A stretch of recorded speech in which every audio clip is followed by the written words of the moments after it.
Andhra Pradesh state cooperative banking నుంచి మొత్తం 38 ఉద్యోగాలకు సంబంధించిన దరఖాస్తు ప్రక్రియ మొదలైంది.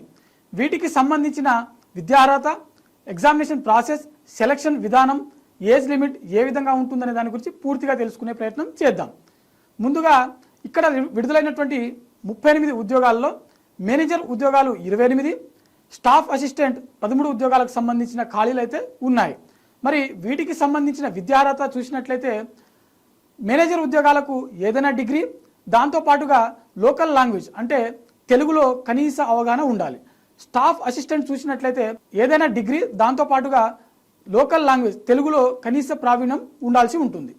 అయితే వీటికి సంబంధించిన ఏజ్ లిమిట్ చూసినట్లయితే మేనేజర్ ఉద్యోగాలకు 20 సంవత్సరాల నుంచి 30 సంవత్సరాలు, స్టాఫ్ అసిస్టెంట్కు 20 సంవత్సరాల నుంచి 28 సంవత్సరాలు కనీసం ఉండాల్సి ఉంటుంది. ఎస్సీ, ఎస్టీ, ఇతర వర్గాల వారికి వయో సడలింపు అనేది ఖచ్చితంగా ఉంటుంది. వీటికి ఎవరైతే దరఖాస్తు చేస్తారో వారు ఖచ్చితంగా ఆంధ్రప్రదేశ్ స్టేట్కి చెందిన వారు మాత్రమే ఉండాలి. ఎందుకంటే ఈ పోస్టులకు కేవలం లోకల్ స్టేట్ వాళ్ళు మాత్రమే ఎలిజిబుల్.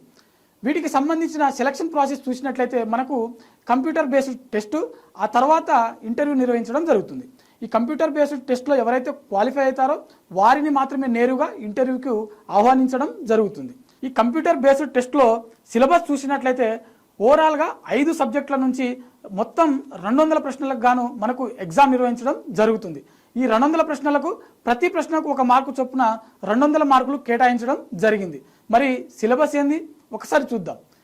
మనకు రీజనింగ్ మరియు మెంటల్ అబిలిటీ నుంచి 40 ప్రశ్నలు, క్వాంటిటేటివ్ యాప్టిట్యూడ్ నుంచి 40 ప్రశ్నలు, కంప్యూటర్ నాలెడ్జ్ నుంచి 40 ప్రశ్నలు, ఫైనాన్షియల్ అవేర్నెస్ నుంచి 40 ప్రశ్నలు, దాంతో పాటుగా మనకు ఇంగ్లీష్ లాంగ్వేజ్ నుంచి మరో 40 ప్రశ్నలకు గాను మనకు ఈ ఎగ్జామ్ నిర్వహించడం జరుగుతుంది.